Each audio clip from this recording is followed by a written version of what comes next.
Welcome back to the channel. Today is episode 26 of me doing statistics. Last week we were doing Unit 11, which was Inference for Quantitative Data Means. And, similar stuff to what we've done before. But previously we were working with proportions, and in this unit I think we were introduced to the t-distribution, which is used for inferential statistics or significance testing for population means, whereas previously we were working with a z-table for population proportions and a couple of different things, like mean is represented by mu and x bar depending on if it's parameter or statistic, and proportions is represented by lowercase p and lowercase p hat. So similar stuff. Let's get started. Whoops.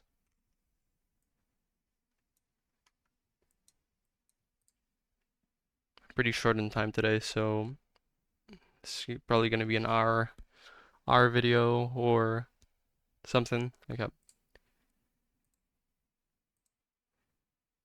What is this?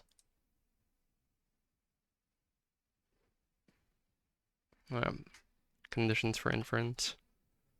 Random, normal, independent. Okay.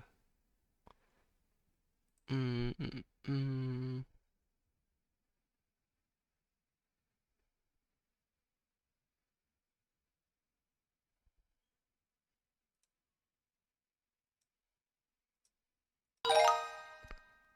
N equals 10.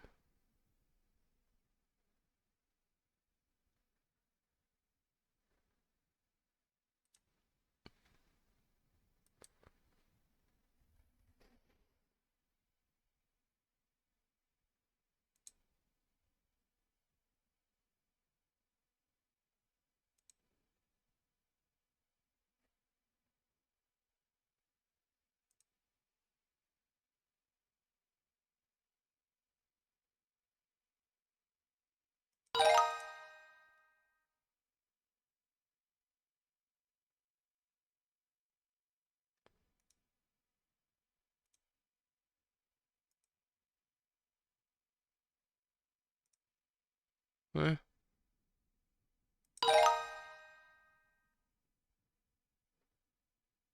Oh, okay.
.30, okay.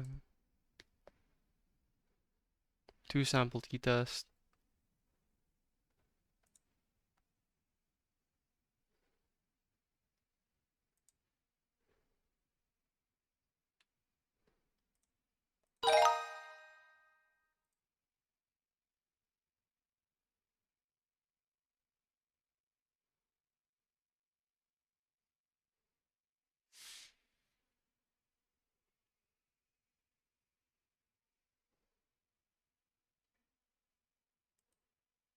Are you shitting me?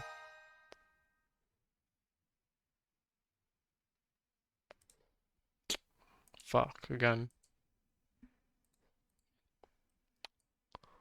I don't remember the shit. Yeah, normal, random. Ah, before and after. What is two sample? This is part of the independent. From before and after the health program started are independent of each other.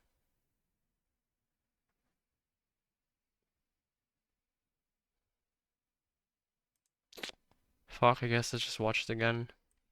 Exact same. So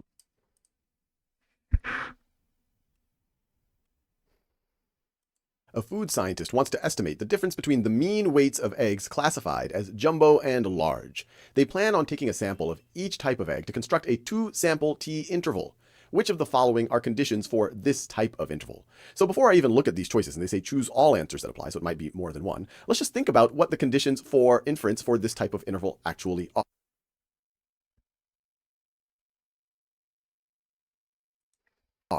So we've done this many times in many different contexts. And so we first of all have the random condition.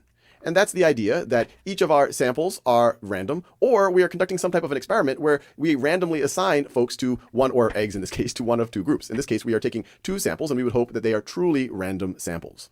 The second is the normal condition. And the normal condition is a little bit different depending on whether we're talking about means or whether we're talking about proportions. The random condition is essentially the same.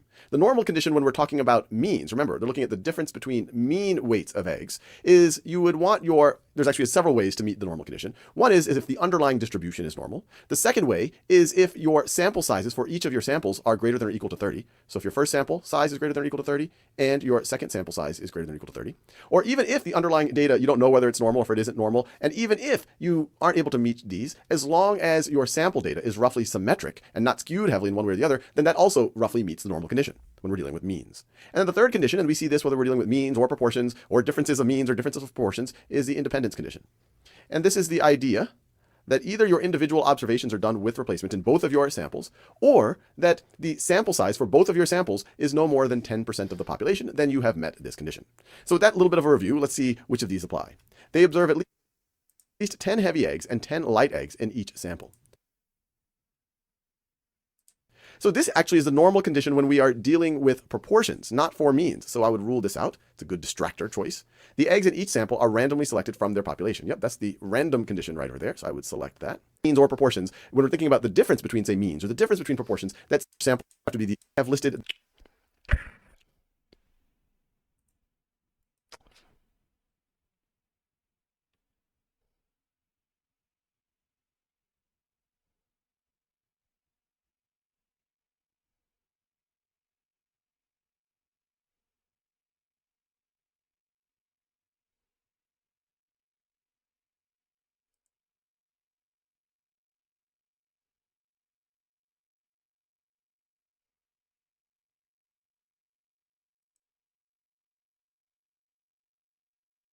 Normal condition. Yeah, okay.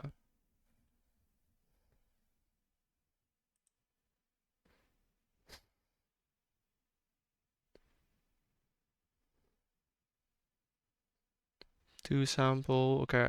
Normal, independent. Uh, what?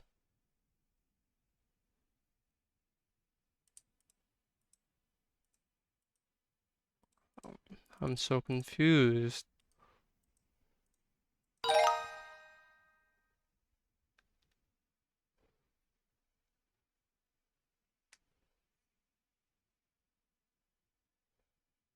The fuck? Okay.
Fuck, I don't get it. Fuck me.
You fucking serious?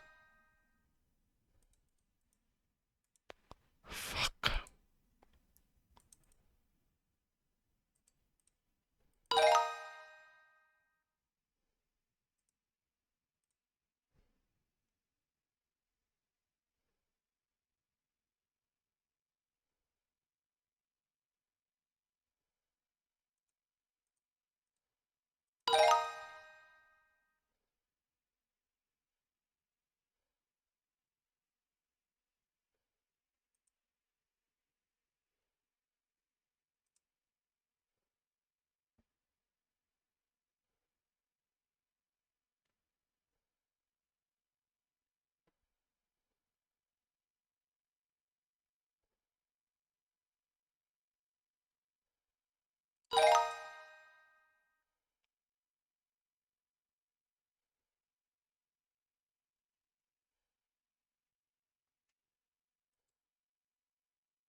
Let's say that we have two populations. So that's the first population, and this is the second population right over here. And we are going to think about the means of these populations. So let's say this first population is a population of golden retrievers, and this second population is a population of chihuahuas. And the mean that we're going to think about is maybe the mean weight. So mu1 would be the true mean weight of the population of golden retrievers, and mu2 would be the true mean weight of the population of chihuahuas.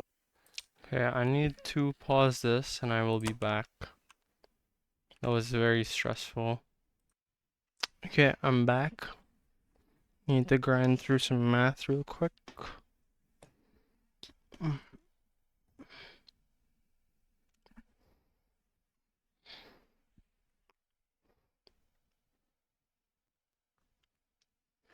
me a second. Oh shit!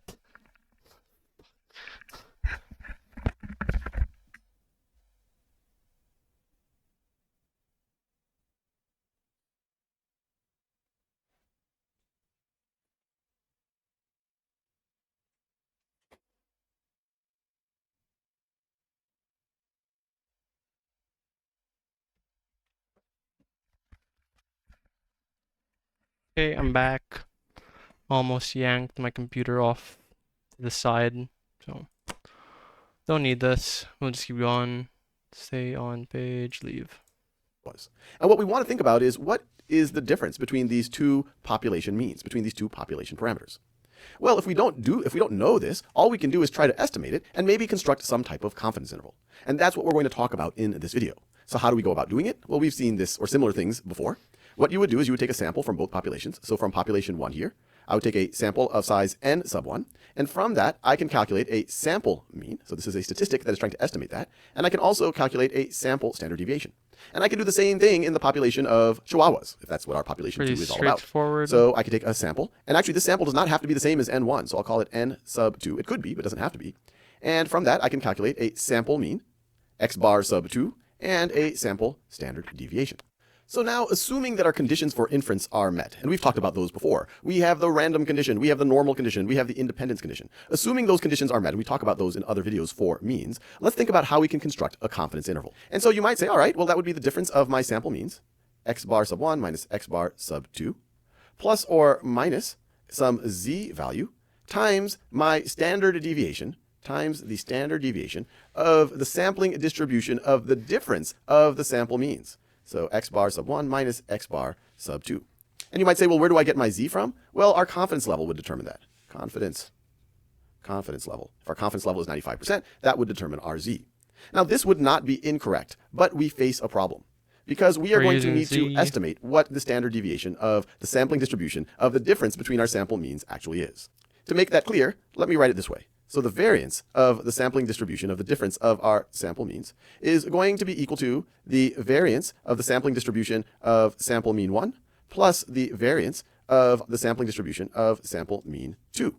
Now, if we knew the true underlying standard deviations of this population and this population, then we could actually come up with these. In that case, this right over here would be equal to the variance of the population of population 1 divided by our sample size, n1, plus the variance of the underlying population 2 divided by this sample size. But we don't know these variances, and so we try to estimate them. So we estimate them with our sample standard deviations. So we say this is going to be approximately equal to our first sample standard deviation squared over n1 plus our second sample standard estimate is going to be equal to the square root of this. It's going to be approximately equal to the square root of s1 squared over n1 plus s2 squared over n2. But the problem is once we use this estimate that we can figure out, a critical z value isn't going to be as good as a critical t value. So instead, you would say my confidence interval is going to be x bar sub 1 minus x bar sub 2 plus or minus a critical... Makes sense because, yep, z is normal, t is to t. T value instead of a z value, because that works better when you are estimating standard deviation of the sampling distribution of the difference between the sample means. And so you have t star times our estimate of this, which is going to be equal to the square root of s sub 1 squared over n1 plus s sub 2 squared over n2. And then you might say, well, what determines our t star? Well, once again, you would look it up on a table using your confidence level. And you might be saying, wait, hold on. When I look up a t value, I don't just care about a confidence level. I also care about degrees of freedom. What is going to be the degrees of freedom in this situation? Well, there's a simple answer and a complicated answer. Once we think about the difference of means, there's fairly sophisticated formulas that computers can use to get a more precise degrees of freedom. But what you will typically see in a statistics class is a conservative view of degrees of freedom, where you take the lower of n1 and n2 and you subtract 1 from that. So the degrees of freedom here, is going to be the lower of n1 minus 1 or n2 minus 1. Or you take the lower of n1 or n2 and you subtract 1 from that. In future videos, we will work through examples that do this.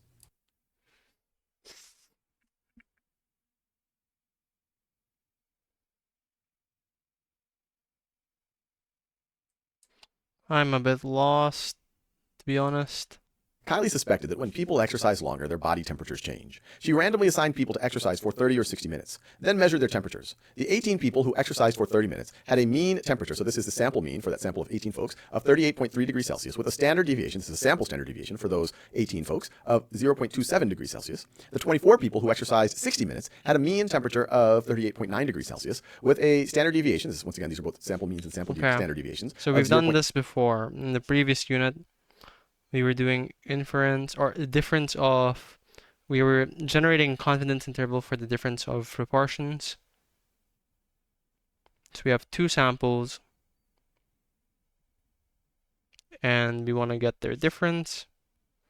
And then we want to generate a confidence interval so that we can have a range of values where we are X% confident that the true population mean of the difference will be captured by, okay. 29 degrees Celsius.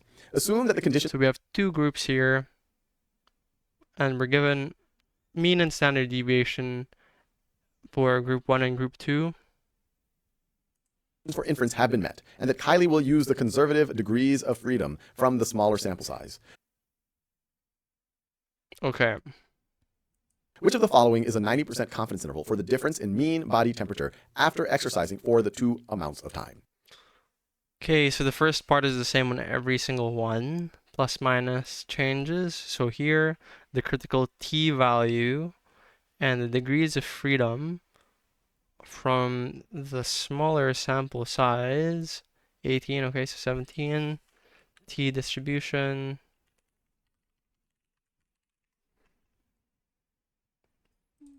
table, 18, 17, some 90%,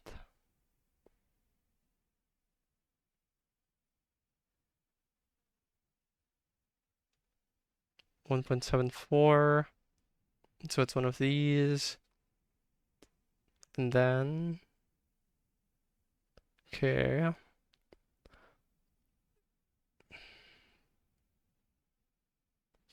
standard deviation, it's just like standard error, kinda.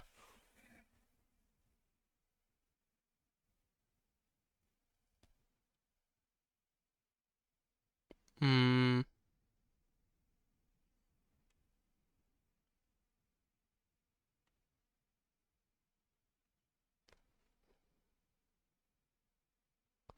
0.2718, this one, right? So pause this video and see if you can figure it out. Say it's A, All right, now let's work 0.2718. through this together. So clearly less content and for the group size 0.2. We put the 30-minute sample size with the sample standard deviation. Yeah, okay. Assume that the confident, oh, okay. We have two locations, two mean, standard size, sample size, okay.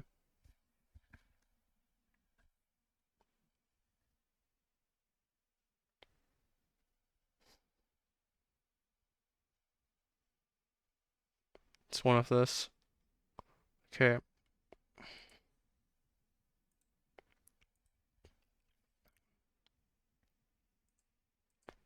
90%, 29, okay, 1.699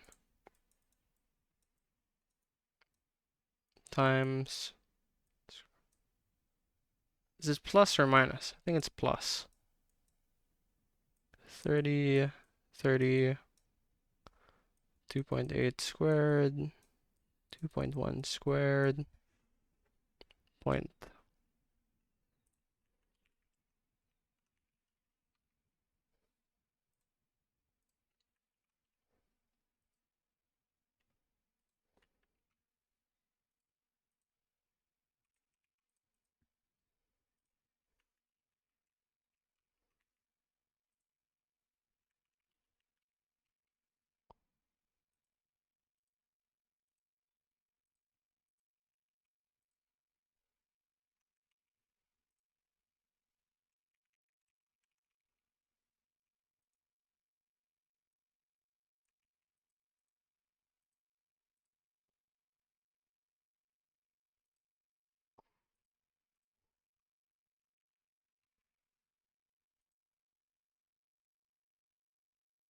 Hmm.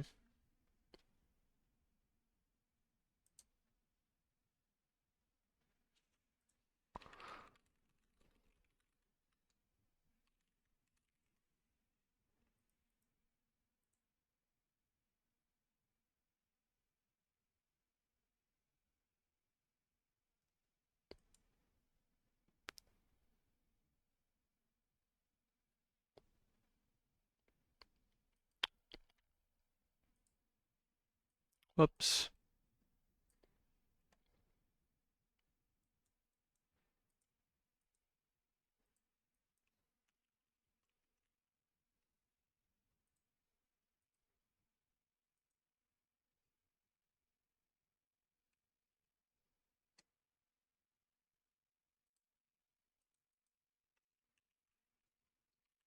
Don't know if I'm derping out. Okay, that's left hand side.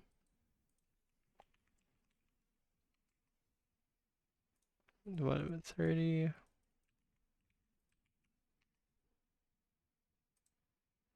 Okay, so this plus this, square root that, and then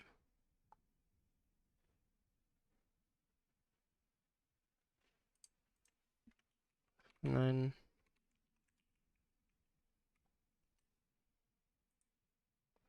Oh, what the fuck is that? I'm so confused.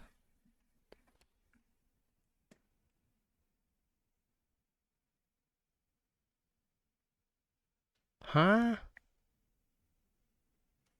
Okay. What the fuck?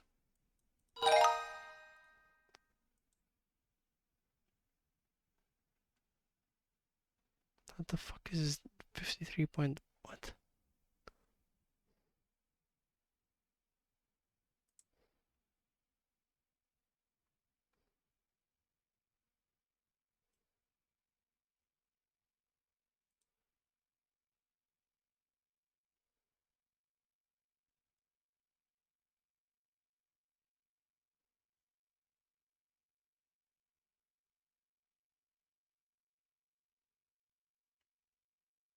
Eh?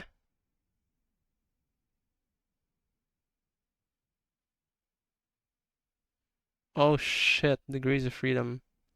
Looks crazy.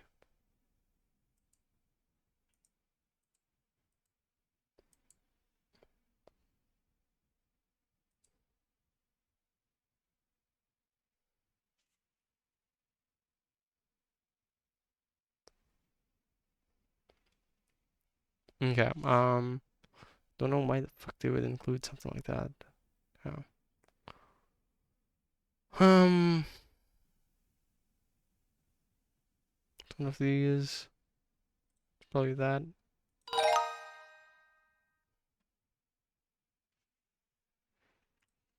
The confidence interval calculator.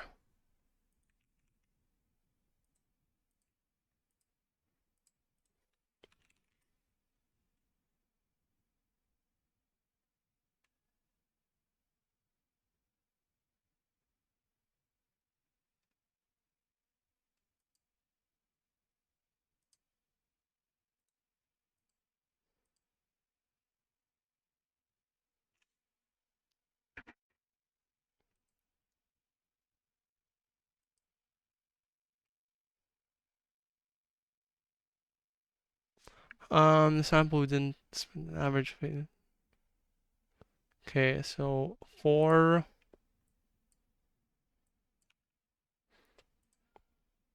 mm,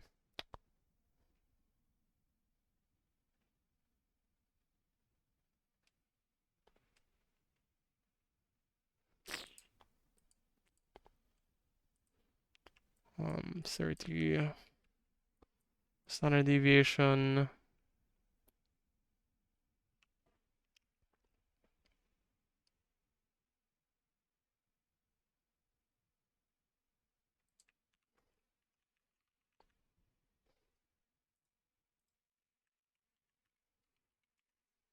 26.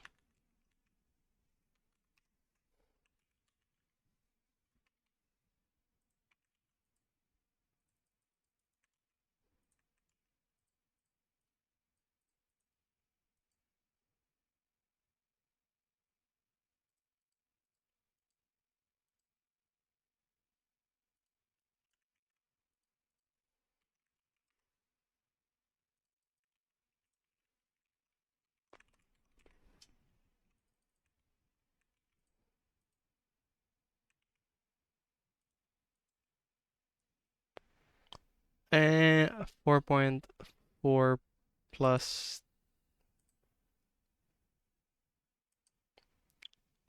so it's shit. I got it wrong, I think.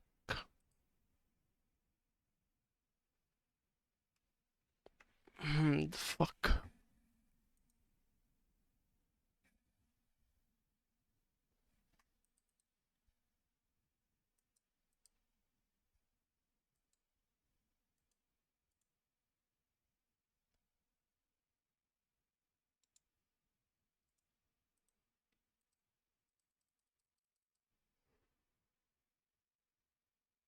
One the fuck?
God damn it. Ah, fuck. It was this one. Yep. Oops.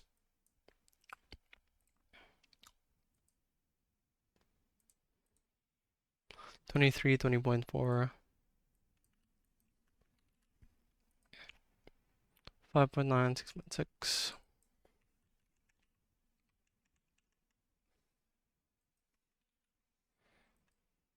4 and 8. 99%.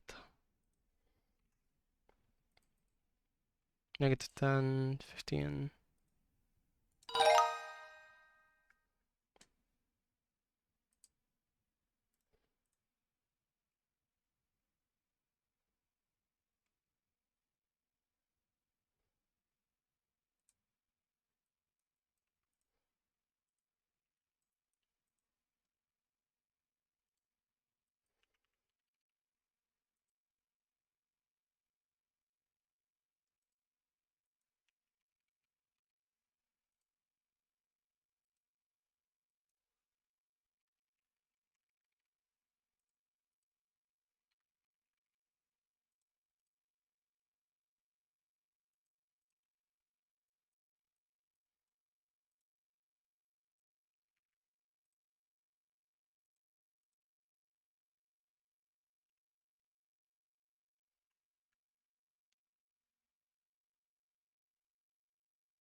Must be this one.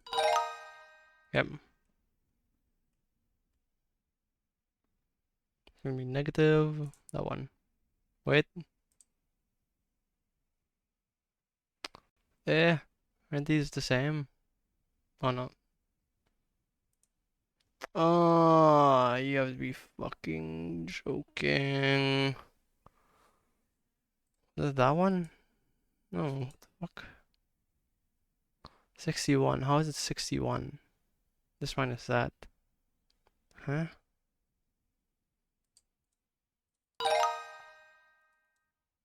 How is it that? X1 minus X2.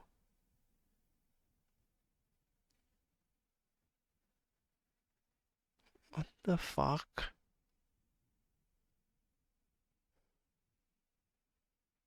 Treated minus like, oh, you fucking hell.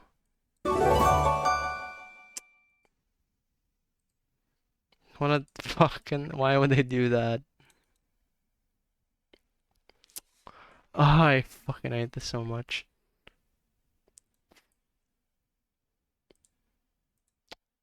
Sure.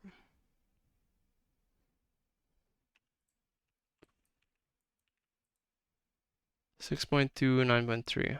No, yeah, sure, okay. 6.2, 9.3.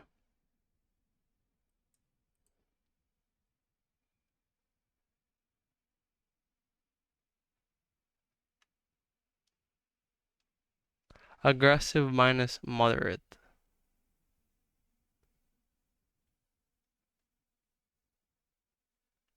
7.3 standard deviation of 12.4.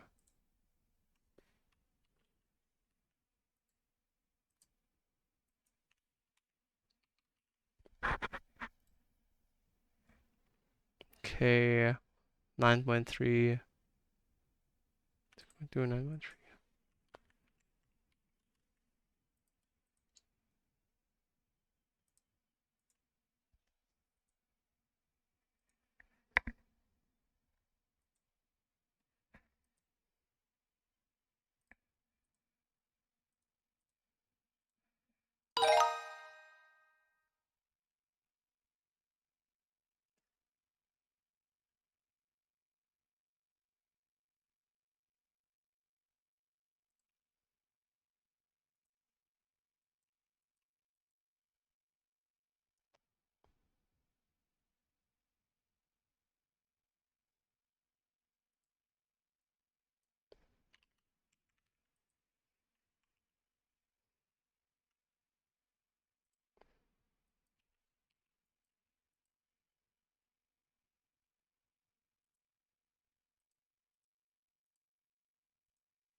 They're both wrong.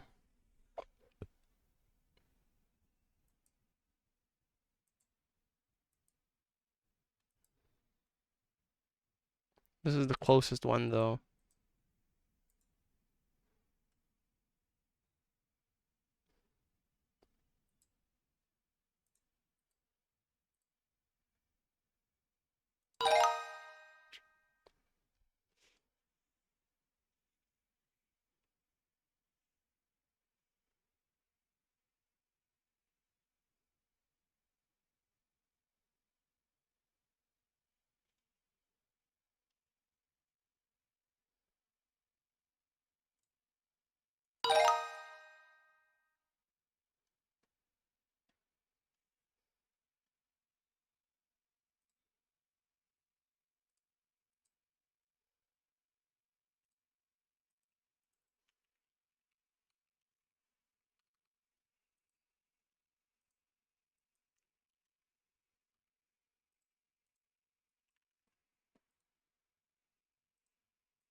Are you shitting me? It doesn't say. Fuck.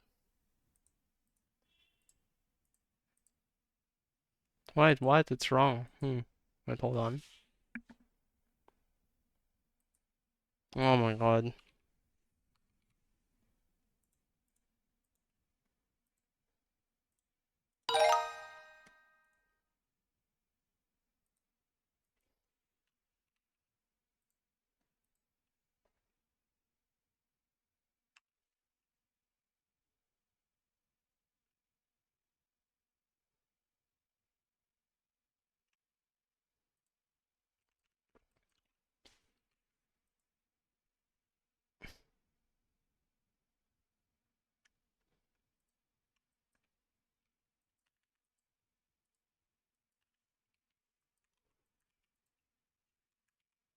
What?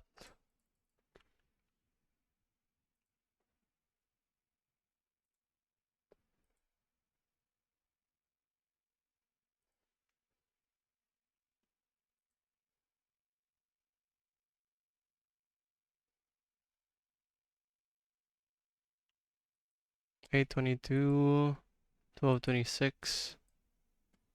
Huh?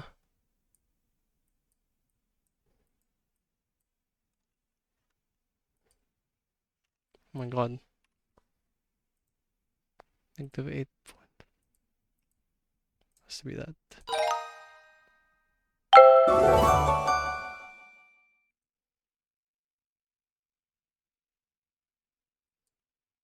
Market researchers conducted a study comparing the salaries of managers at a large nationwide retail store. The researchers obtained salary and demographic data for a random sample of managers. The researchers calculated the average salary of the men in the sample and the average salary of the women in the sample. They want to test if managers who are men have a higher average salary than managers who are women. Assume that all conditions for inference have been met. Which of these is the most appropriate test and alternative hypothesis? And we can see they're talking about a paired t-test and a two-sample t-test, and then they talk about the alternative hypotheses. So pause this video and try to figure this out on your own.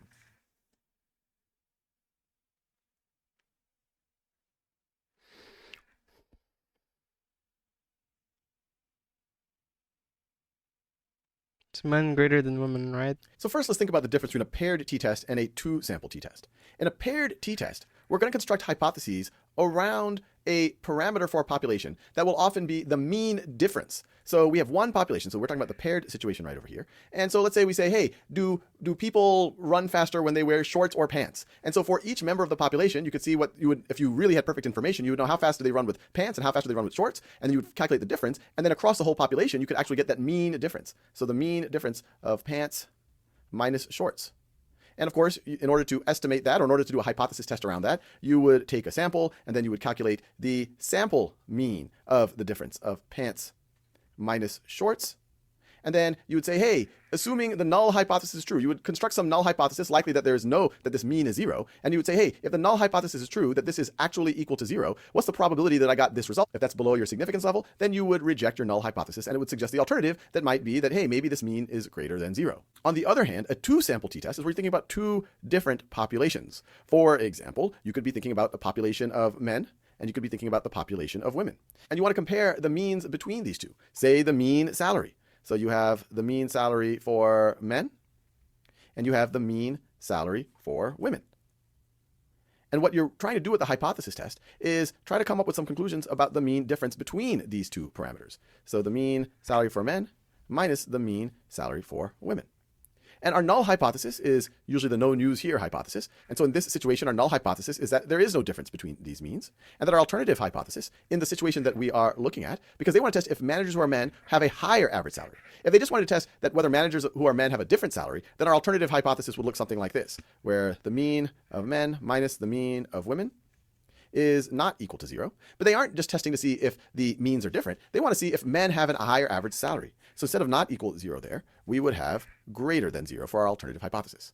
So which choice is that? Well, we're clearly in a two-sample t-test situation, and we want to do the greater than, not the not equal to. So we are in that choice right over there.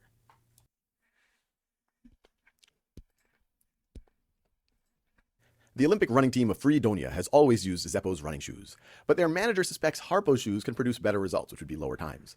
The manager has 6 runners each run 2 laps, 1 lap wearing Zeppo's and another lap wearing Harpo's. Each runner flips a coin to determine which shoes they wear first.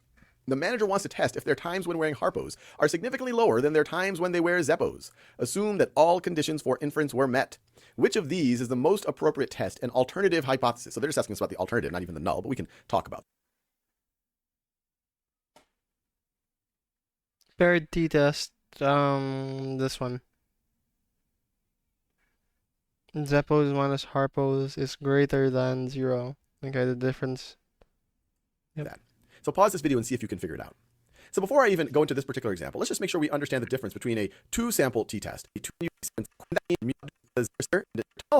the alt is see right over there.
Kaito grows tomatoes in two separate fields. When the tomatoes are ready to be picked, he is curious as to whether the sizes of his tomato plants differ between the two fields. He takes a random sample of plants from each field and measures the heights of the plants. Here is a summary of the results.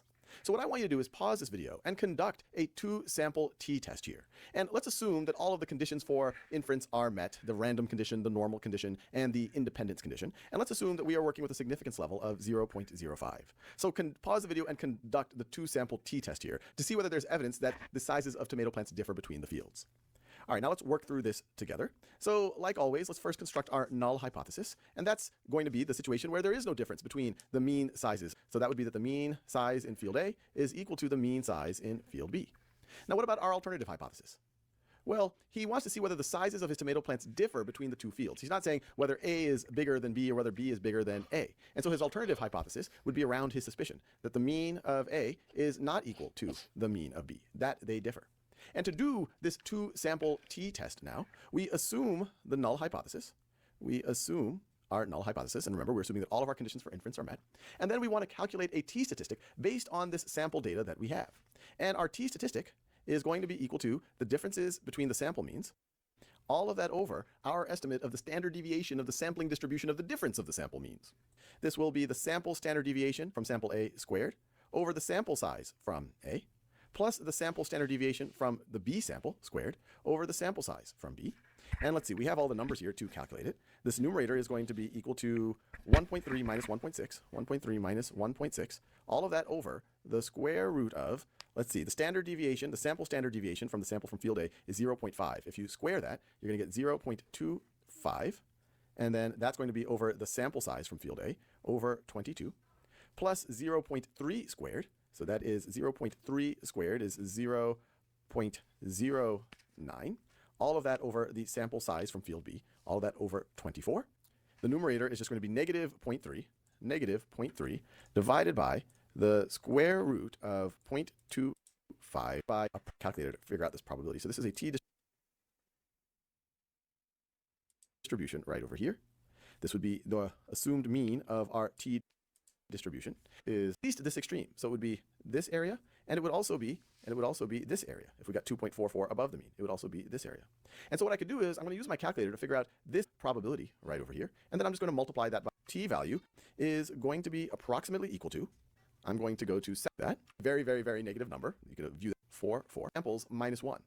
Well, the smaller of the two samples is 22, and so 22 minus 1 is 21. So 21 in there to 21. And now I can paste, and I get that number right over there. And if I multiply that by 2, because this just gives me the probability of getting something, so 2, 4. So approximately 0.024. And what I want to do then is compare this to my significance level. And you can see very clearly in this situation, something that's a plus, that there is, so this is our threshold. So we are going to reject. Okay, let's see. So, let me assume this. Yep. Okay, two-tailed test. Two-sample t-test. Okay. Difference. To get the t-statistic. And then from there, it's just a matter of going back to the null hypothesis or alternative hypothesis. Reject our null hypothesis. Yep, okay.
Okay, let's try and solve that.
Fuck, I don't know the fucking the degrees of freedom.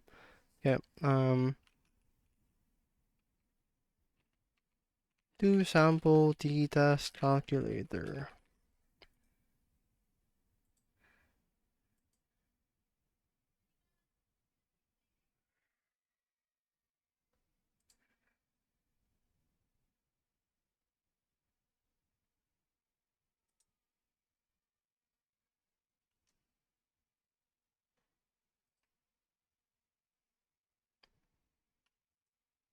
Oh my god.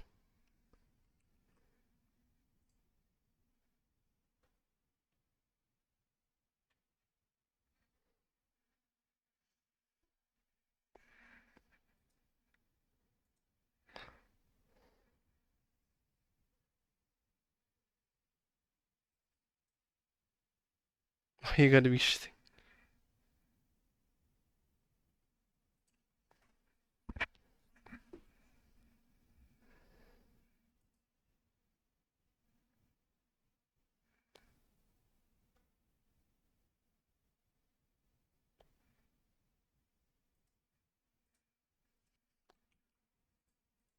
But okay.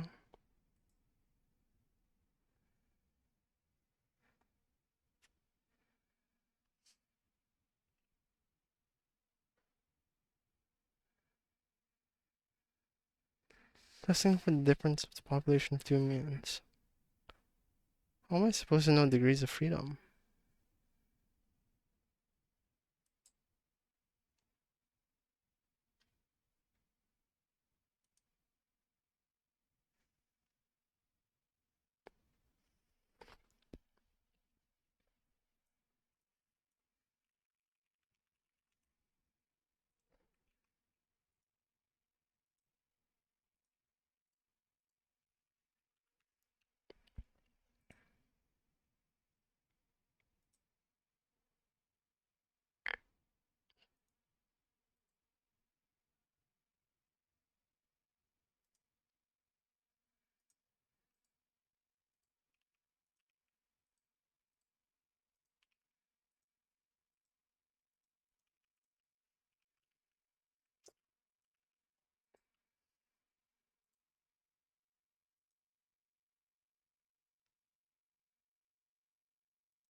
I have no fucking clue. I'm super stumped. The fuck?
Ugh.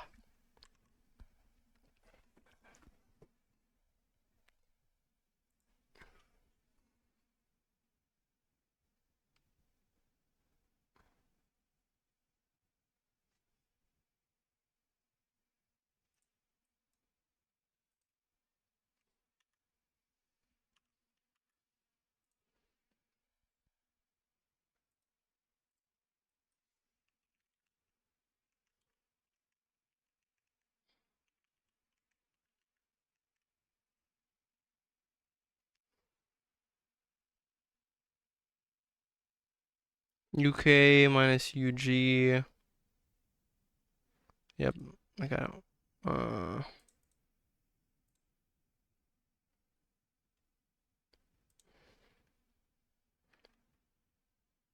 it's less than 0.01.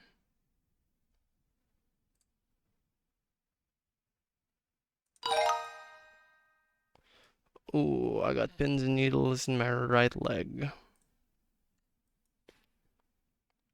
300, 15, 30.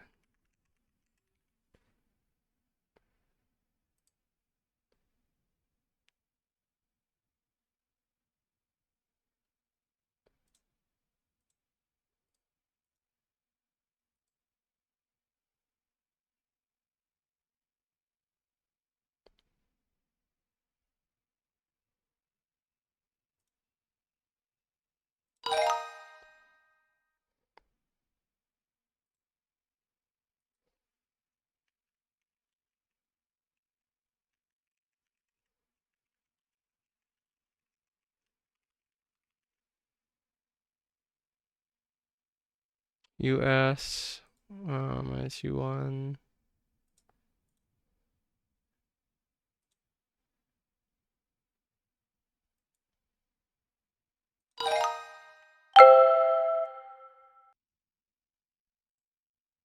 A sociologist studying fertility in France and Switzerland wanted to test if there was a difference in the average number of babies women in each country have. The sociologist obtained a random sample of women from each country. Here are the results of their test. So you can see a 100-person sample from France, a 100-person sample from Switzerland. They actually don't have to be the same sample size. We have our sample means, our sample standard deviations. You have the standard error of the mean, which for each sample would be our estimate of the standard deviation of the sampling distribution of the sample mean. And here it says t-test for the means of these different populations being different. And just to make sure we can make sense of this, let's just remind ourselves what's going on.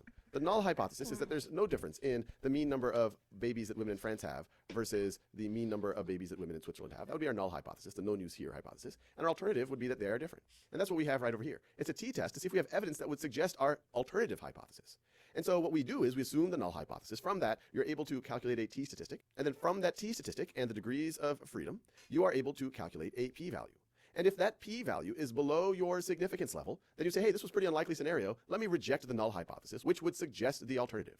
But if your p-value is greater than your significance level, then you would fail to reject your null hypothesis, and so you would not have sufficient evidence to conclude the alternative.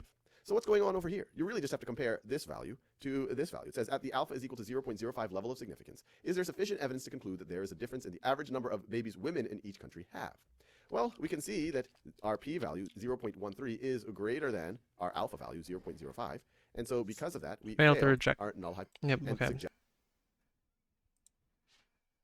Yuna grows two varieties of pears, Bosque and Anjou. She took a sample of each variety to test if their average caloric contents were significantly different. Here is the summary of her results, or here is a summary of her results.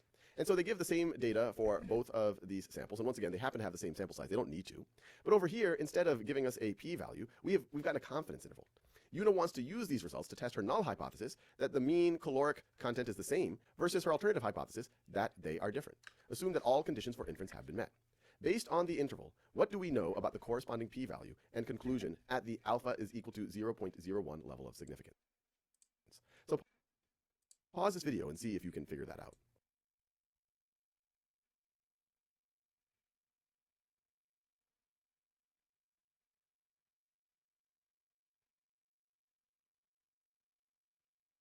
Zero is contained in the confidence interval, and then it's 99%. So it means we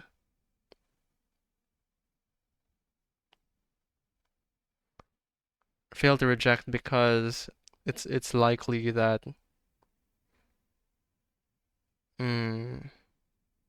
it's not unlikely that the null hypothesis is true. Remember what when confidence then 99 or over minus p-value eject. Makes sense. To reject it, we can't conclude that there's a difference in caloric content. Yep.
Fail to reject because null is equal to 0, and that's within the 95%.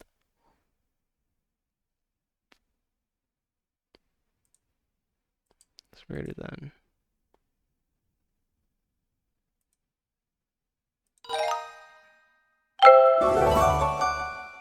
Whoa, how did we finish 2 suddenly?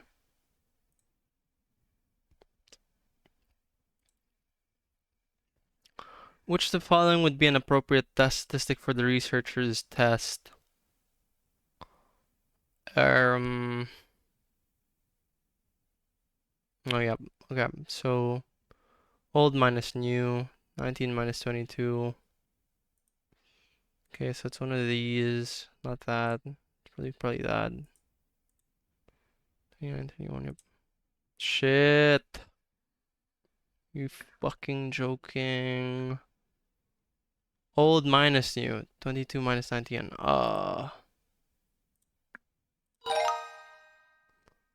Um, no.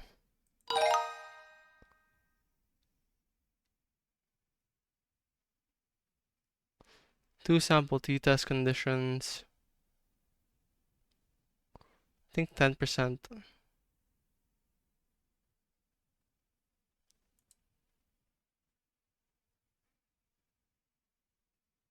Samples represent no more than 10% of the employees in each department. The sample includes at least 30 employees from each department. I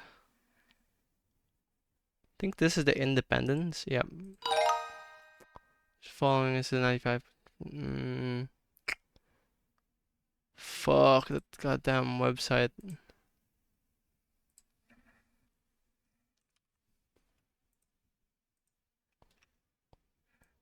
Okay, 17, 6.29.3. No, wait, 7.3 and 12.4, 6.2 and 9.3. Again, 95%. Two sample T interval. It's that one.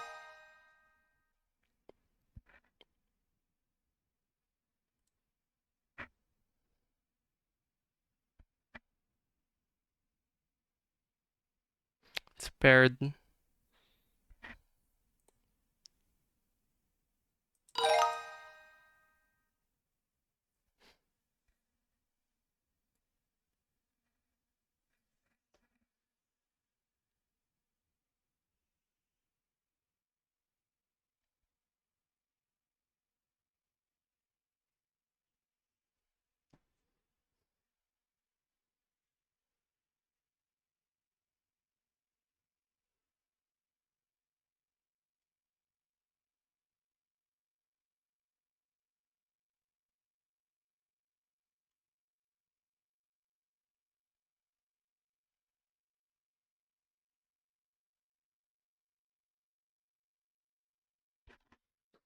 Yeah.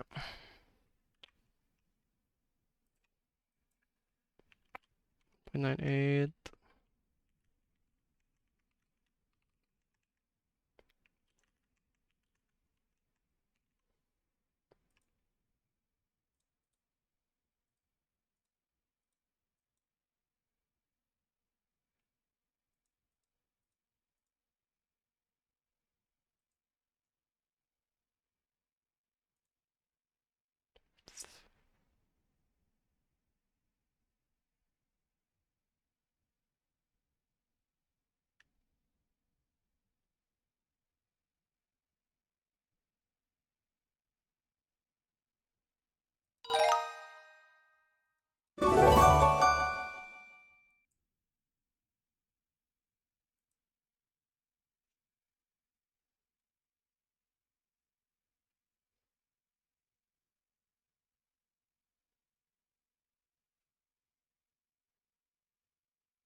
Okay, let's do the unit test. Yep. 15 minutes left.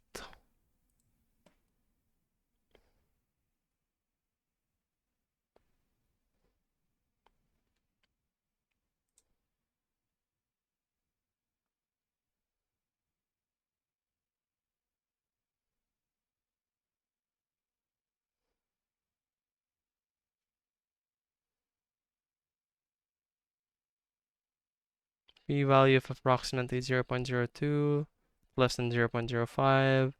Yes, there's sufficient evidence.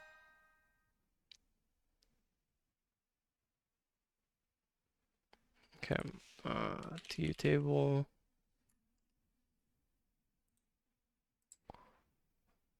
The F5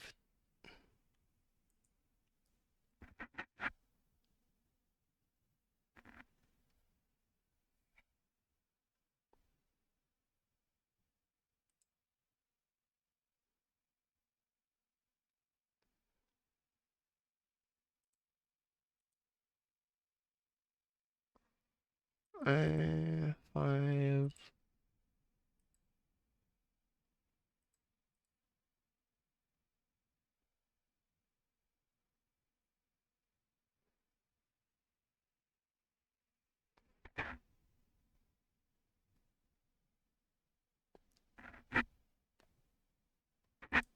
2.75, so it's somewhere here.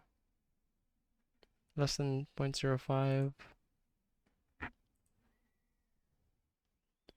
Oh, Jesus Christ, I don't know the difference. 2.571, 2.75. Say 0.04 maybe.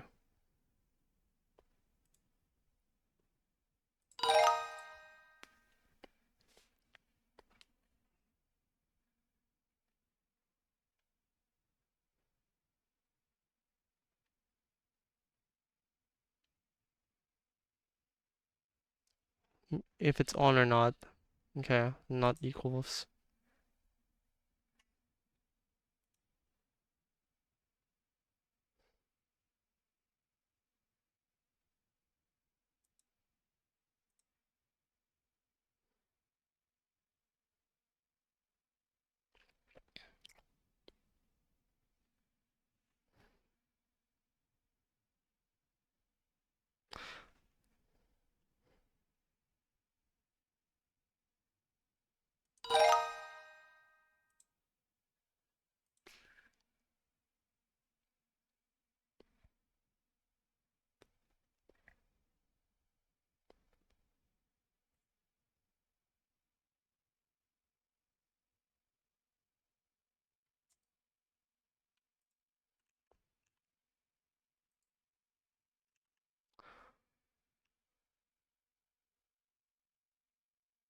"36 games, score from the league data. Scores in the sample have a mean of 136, standard deviation of 30." Okay.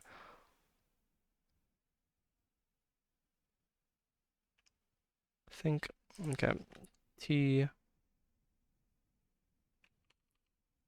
students T test, formula.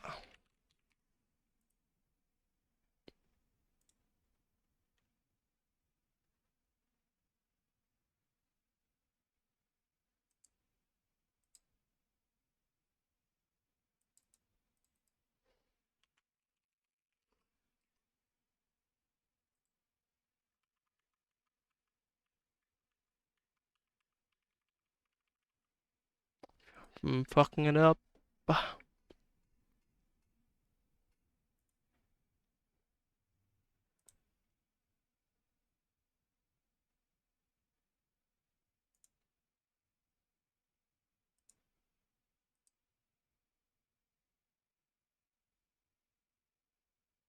36 games from the league data. The scores in the sample have a mean of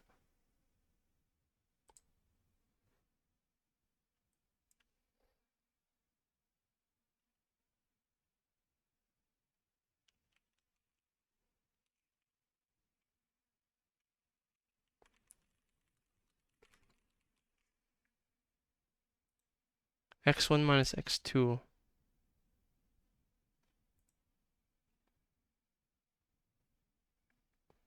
Okay. Observed mean.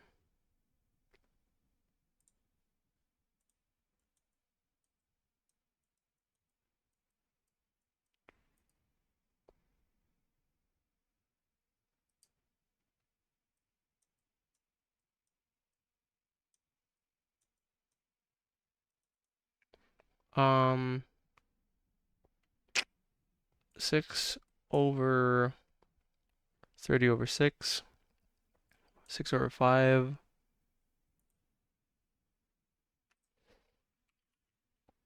1.2.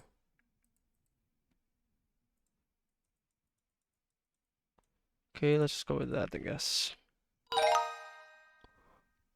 Which of the following is the 95% confidence interval for the mean amount of liquid per bottle in this production run?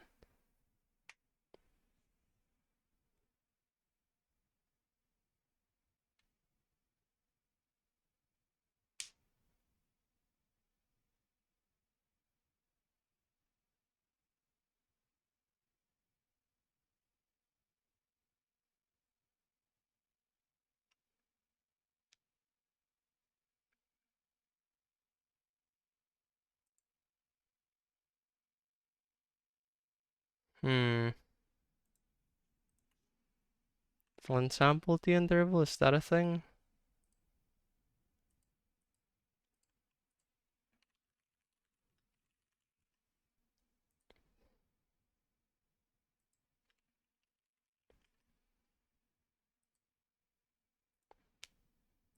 Okay, I think I remember that being the thing. X bar. Okay, 505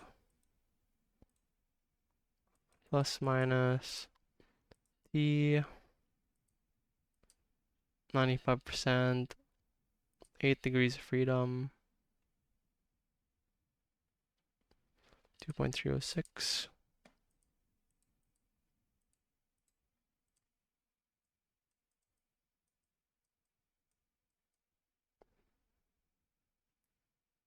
Hmm. What's next after that? It's S over square root of n. 6 square root of n. It's 3. So 2 times 2.306. It's this one, D. Which of the following is an appropriate confidence interval for U30 minus U60? Okay. This is the confidence interval from the difference of two means. Okay.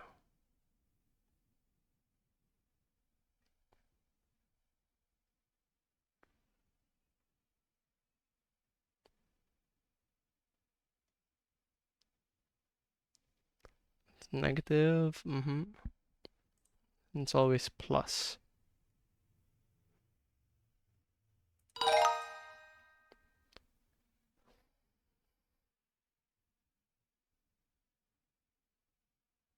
Okay. This is the confidence interval, and it does not contain 0. So the likelihood of getting 0 or achieving the null hypothesis is less than 5%. So the p-value is actually great. So it's 1 minus that. P-value is greater than that.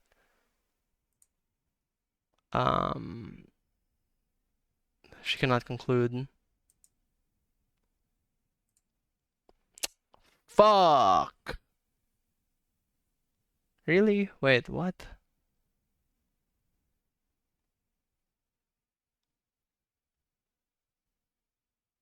UV equals UA.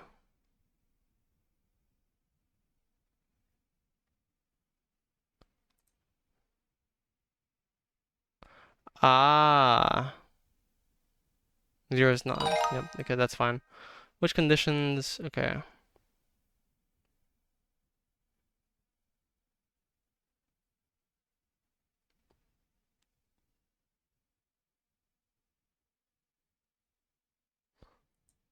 Data is a random sample from the population of interest. Individual observations can be considered.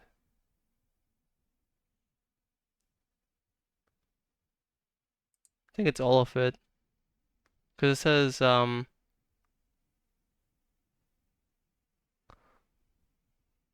roughly symmetric, no outliers. Yeah, sure. Which following would be an appropriate test statistic?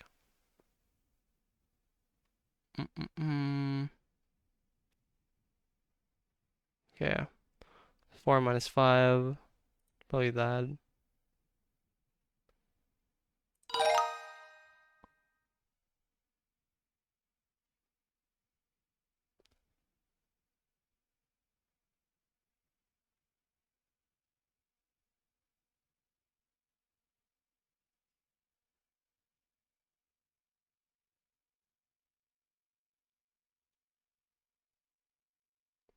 I think it's 2 sample.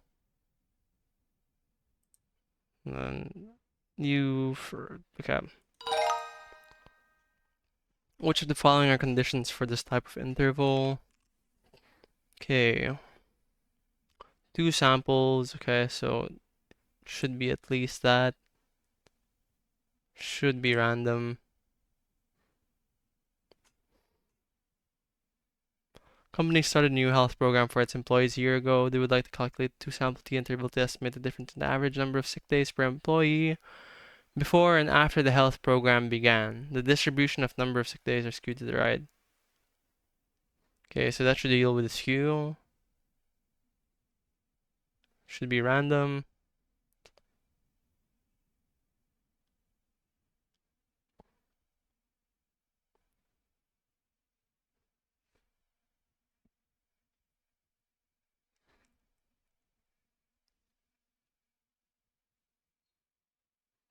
Pretty sure it's just that, because if it's this, then it means there's two different samples. And I'm wrong. Fuck. I don't even really know what that means. We should probably chat GPT it.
I'm confused. I really don't like answering those kinds of questions.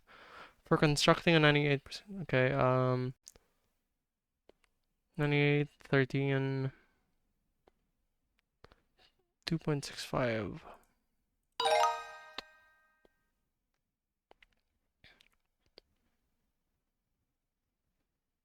Okay, 25.5, 26.4.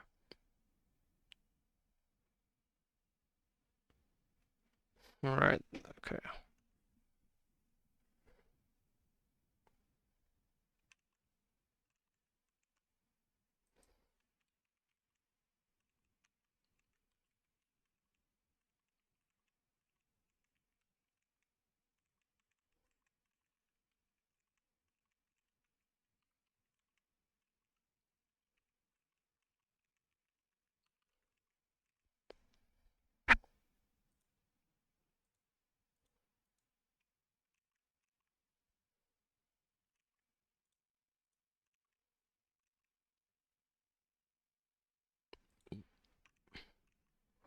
0.042.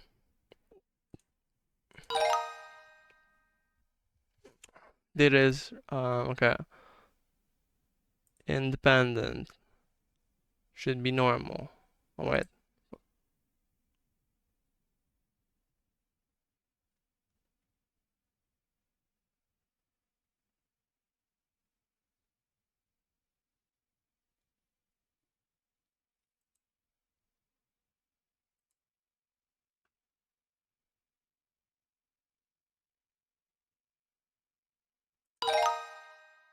Yeah. Let's just tidy up these.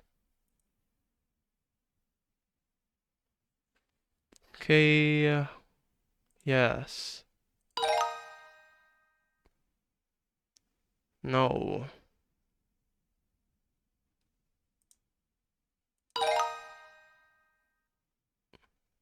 No. No. Yes.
Nice, okay.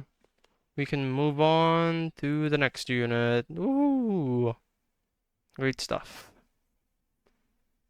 Couple of bumps to iron out, but it'll be fine. Let's see. Oh, let's keep going. Give me a second, fellas.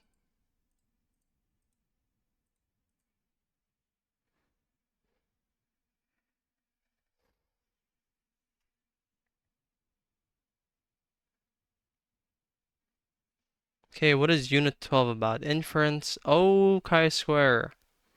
Unit 10 and Unit 11 were pretty similar. I feel like Unit 12 and 13 will probably be very different. Unit 10 and 11, pretty similar, but different, but similar. Okay, let's hop straight into it. Learn to test how well a sample counts if a categorical variable fits some hypothesized distribution or if the distribution of categorical variable is similar and not across multiple groups. Okay, let's start this. I will be back. I just want to grab a warm drink. So let me just open up Pant and we'll be back. Skip forward.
Ah, I am back. I had some chocolate and now I'm ready for more. Not really, but we'll get it done. 19 minutes left. Let's say there's some type of standardized exam where every question on the test has four choices: choice A, choice B, choice C, and choice D. And the test makers assure folks that over many years, there's an equal probability that the correct answer for any one of the items is A, B, C, or D. Essentially, is a 25% chance of any of them. Now, Yes. let's say you have a hunch that, well, maybe it is skewed towards one letter or another. How could you test this? Mmm. Well, you could start with a null and alternative How hypothesis, and then we can actually indeed. do a hypothesis test. So let's say that our null hypothesis is equal distribution. Equal distribution of correct choices. Correct choices. Or another way of thinking about it is A would be correct 25% of the time, B would be correct 25% of the time, C would be correct 25% of the time, and D would be correct 25% of the time. Now, what would be our alternative hypothesis? Where our alternative hypothesis would be not equal distribution. Not equal distribution. Now, how are we going to actually test this? Well, we've seen this show before, at least the beginnings of the show. You have the population of all of your potential items here, and you could take a sample. And so let's say we take a sample of 100 items. So n is equal to 100. And let's Mm-hmm. write down the data that we get when we look at that sample. So this is the correct choice. Correct choice. And then this would be the expected number that you would expect. And then this is the actual number. And if this doesn't make sense yet, we'll see it in a second. So there's four different choices: A, B, C, D. In a sample of 100, remember, in any hypothesis test, we start assuming that the null hypothesis is true. So the expected number where A is the correct choice would be 25% of this 100. So you'd expect 25 times the A to be the correct choice, 25 times B to be the correct choice, 25 times C to be the correct choice, and 25 times D to be the correct choice. But let's say our actual results, when we look at these 100 items, we get that A is the correct choice 20 times, B is the correct choice 20 times, C is the correct choice 25 times, and D is the correct choice 35 times. So if you just look at Yes. this, you're like, hey, maybe there's a higher frequency of D. But maybe you Mm-hmm. say, well, this is just a sample, and just through Hmm. random chance, it might have just gotten more Ds than not. Hmm. There's some probability of getting this result, even assuming that the null hypothesis is true. And that's the goal of these hypothesis tests: to say, what's the probability of getting a result at least this extreme? And if that probability is below some threshold, then we tend to reject the null hypothesis and accept an alternative. And those thresholds you have seen before. We've seen these significance levels. Let's say we set a significance level of 5%, 0.05.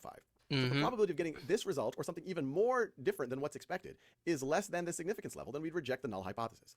But this all leads to one really interesting question. How do we calculate a probability of getting a result this extreme or more extreme? How do we even measure that? And this is where we're going to introduce a new statistic, and also for many of you, a new Greek letter. And that is the capital Greek letter chi, which might look like an X to you, but it's a little bit curvier, and you can look up more on that. You kind of curve that part of the X, but it's What? Chi. Chi Greek letter.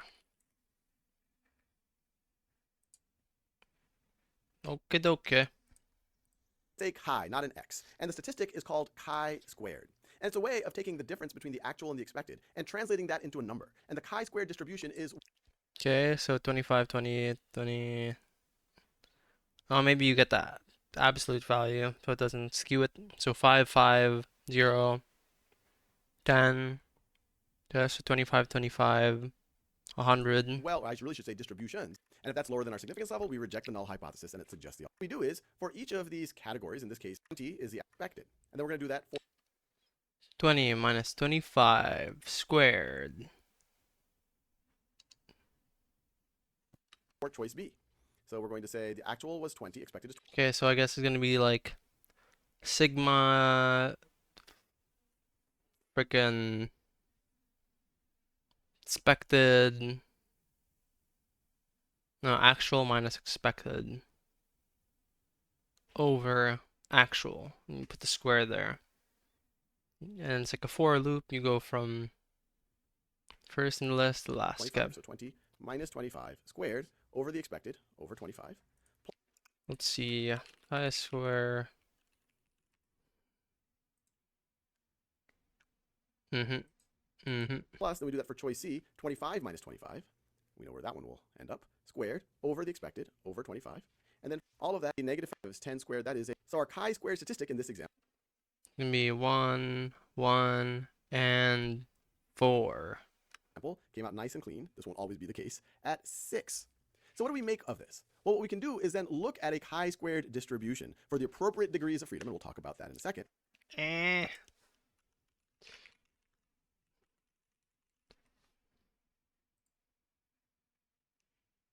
Huh. Interesting. and say, what is the probability of getting a chi-square statistic 6 or larger?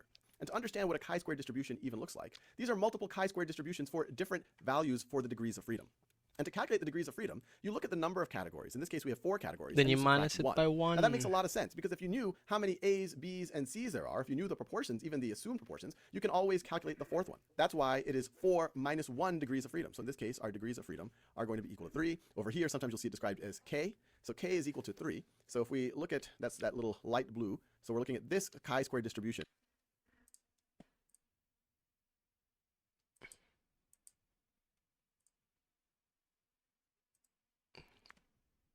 K equals 3. So we're looking at the blue line. There. Somewhere there. Okay. Where the degree of freedom is 3. And we want to figure out what is the probability of getting a chi-squared statistic that is 6 or greater. So we would be looking at this area right over here. And you could figure it out using a calculator, or if you're taking some type of a test, like an AP statistics exam, for example, you could use their tables they give you. And so a table like this could be quite useful. Remember, we're dealing with a situation where we have 3 degrees of freedom. We had 4 categories, so 4 minus 1 is 3. And we got a chi-squared value. Our chi-squared statistic was 6.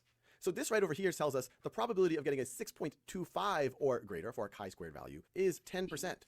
If we go back to this chart, we just learned that this probability from 6.25 and up, when we have 3 degrees of freedom, that this right over here is 10%. Well, if that's 10%, then the probability of getting a chi-squared value greater than or equal to 6 is Greater than or equal to 6 is roughly 10%. going to be greater than 10%. Greater than 10%. Fail to And we can reject. also view this as our p-value. And so if our probability, assuming the null hypothesis, is greater than 10%, well, it's definitely going to be greater than our significance level. And because of that, we will fail to reject. Fail to reject. And so this is an example of, even though in your sample you just happen to get more D's, the probability of getting a result. In the game Rock, Paper, Scissors, Kenny expects to win, tie, and lose with equal frequency. Kenny plays Rock, Paper, Scissors often, but he suspected his own games were not following that pattern.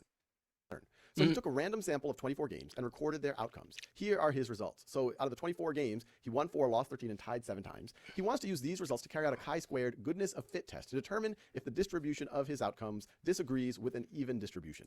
Okay. So the null would be their equal, and then the thingy would be their not equal. So wins, losses, ties. Okay, it's 24 games. It should be 888. So we would go 4 minus 8, or 8 minus 4. 4 over 8. Oh my god.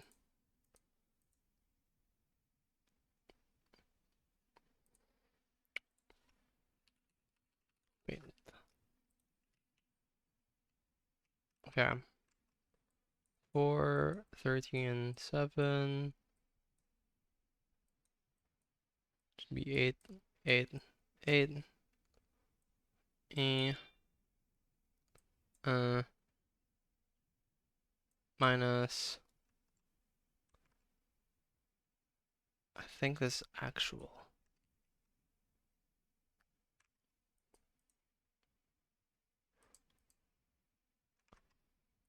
Expected, observed. Okay, so let's just go ahead and do this. So plus expected is 8, 8, 8.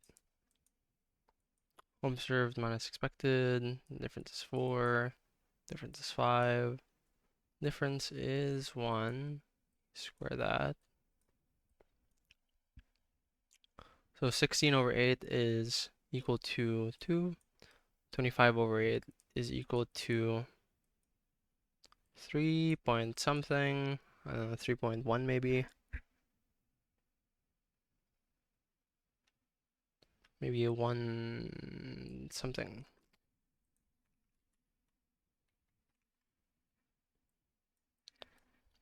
Plus 1 over 8.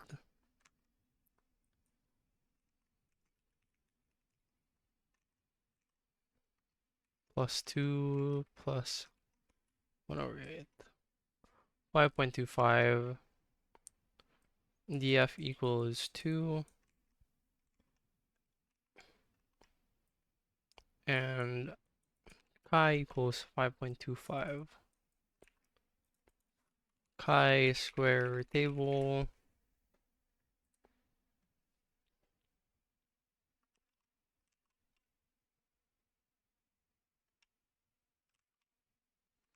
5.25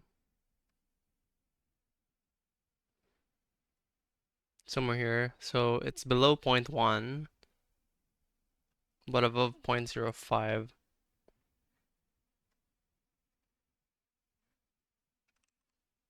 It's this one. It's a What are the values you can the it's a expected number of wins of 8, 5.125 plus another two of these categories, you can always figure out the third. So that's why time, he should have done this ahead of time. He set a significance level of 5% and 0.05 and less than 0.10.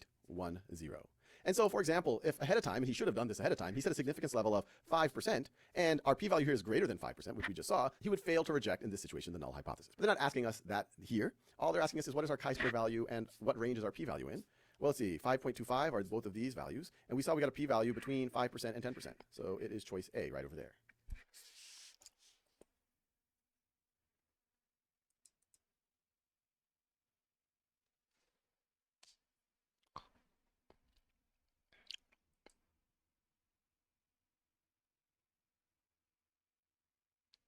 huh? Wait, what? Expected count of arrivals to the second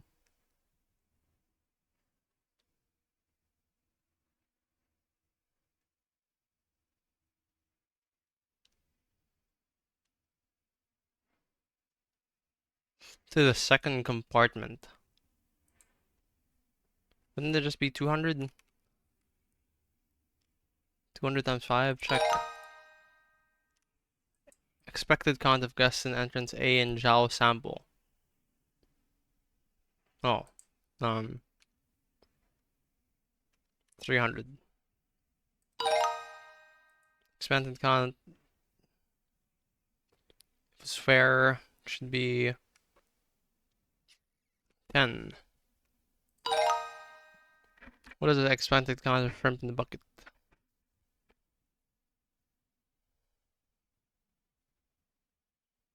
What am I looking at?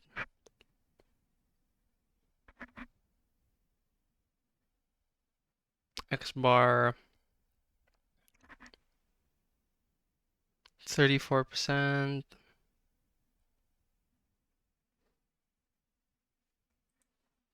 4 times 1200, 408.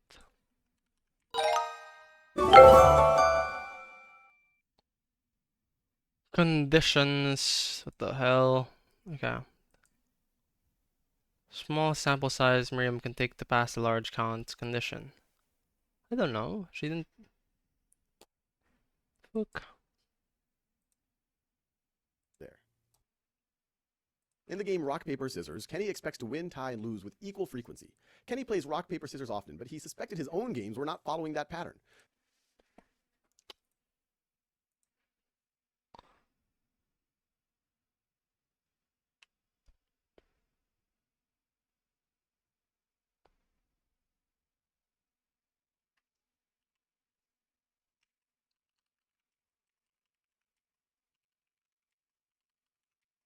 I don't know.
Which counts make the sample fill the large? How?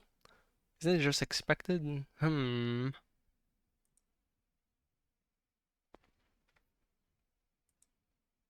Is it everything?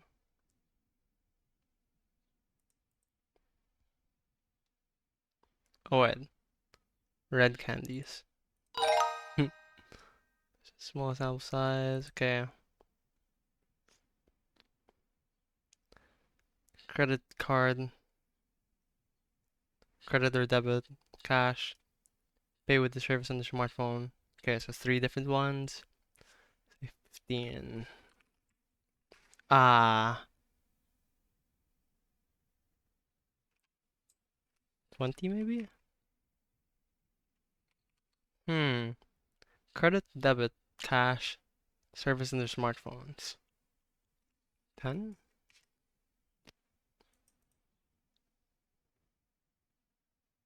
Ah, okay.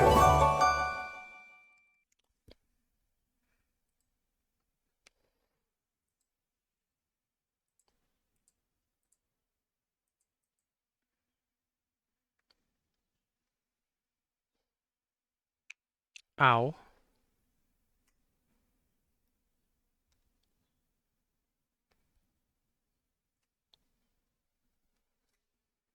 Try again.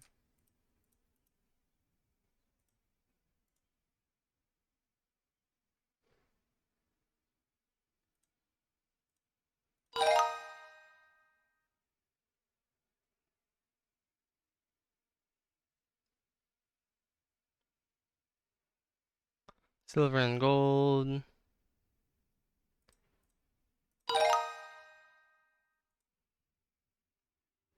Okay, 50%.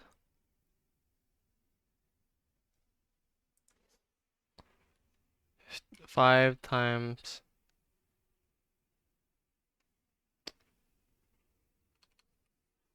10 plus 20 plus 20. 50. What?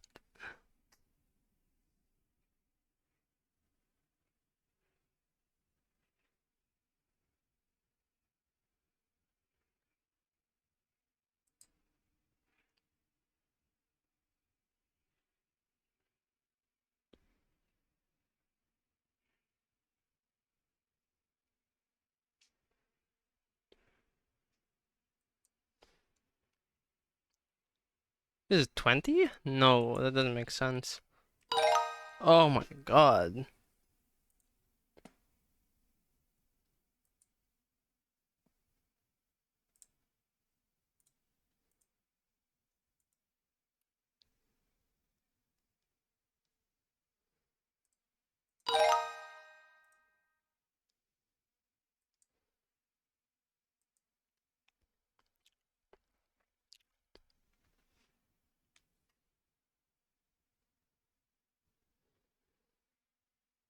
5% pay with cash, 5% pay with a service on their smartphones. 50, right? No, 100.